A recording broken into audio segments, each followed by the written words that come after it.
ውድባት ፖለቲካ ዝምደበለውም ነጻ አየር ሰዓት በአግባቡ በመጥቀም ፕሮግራሙም ከላልዩ ከምዝግባ ብሔራዊ ቦርድ መረጻ ኢትዮጵያ ገሊጾ ስነ ስርዓት ሙጻዕጻ ድልድል ነጻ አየር ሰዓት ውድባት ፖለቲካ ሻውዓይ ሀገራው መረጻ ተኻይዶ አካቢት ቦርድ መረጻ ኢትዮጵያ ሜላተወርቅ ኃይሉ አብዝ እዋን ከምዝበልኦ ድማ ቦርድ እትመረጻ ካብዝ ወገነሎም ምድላዋት ንውድባት ፖለቲካ ድልድል ነጻ አየር ሰዓት ምግባር እትሓደ ይላን እዚ ድልድል ነጻ አየር ሰዓት ዝካየድ ድማ ነቲ ቦርድ ምስ በዓል መዚ መራኸብቲ ሓፋሽ ኢትዮጵያ ብምትሕባር ብዘማዕበሎ ሓዱሽ ሲስተም ከም ዝኾነ ሓቢረን እዚ አሰራርሓ ውድባት ፖለቲካ ዘለዎም ሓሳብ ፖሊስን ፕሮግራምን ነቲ መራጺ ህዝቢ ንከላልዩ ዓብይ ዕድል ዝፈጥር ከም ዝኾነ ብምግላጽ ውድባት ፖለቲካ ዝምደበሎም ነጻ አየር ሰዓት በአግባቡ ክጥቀሙ ከም ዘለዎም አረድየን። ይሄ የነጻ አየር ሰዓት ድልድል ተግባራዊ ማድረግ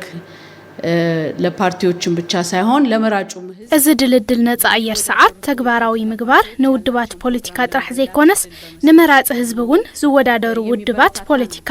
ዘለዎም ፕሮግራም ንምፍላጥ ዕድል ዝህብ ስለዝኾነ ዝተባባዕዩ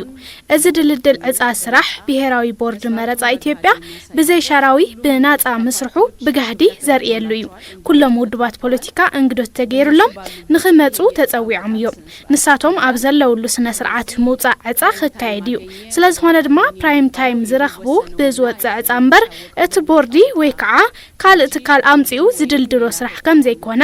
እዚ ድልድል ነጻ አየር ሰዓት ብዘይሻራው ንምስራሕን ንምምሕዳርን ዘኽእል ከም ዝኾነ ይኣምን።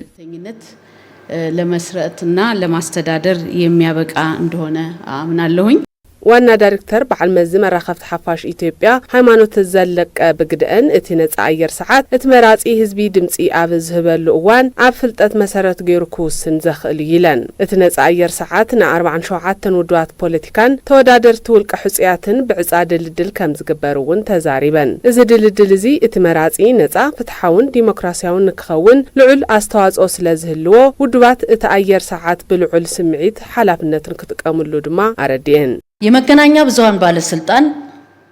በዓል መዚ መራኸብቲ ሓፋሽ ኢትዮጵያ ንሻዓይ ሀገራዊ መረጻ በብሔራዊ ቦርድ መረጻ ኢትዮጵያ ዝተዳለወ ናይ ድልድል ትል መውጽኡ ን47 ውድባት ፖለቲካን ተወዳደርቲ ውልቀ ሕጽያትን ብዕጻ ድልድል ጎስጓስ መሮጽኒ ዝውዕል ብሬድዮ 782.5 ሰዓት ብቴሌቪዥን 513.45 ሰዓት ብጋዜጣ 576 ኮለም ዘዳለወ እንትኸውን እዚ ግልጋሎት ንኽህቡ ትካላት መራኸብቲ ሓፋሽ ድልዋት ናይ ምግባር ስራሕ አካይዱ እዩ።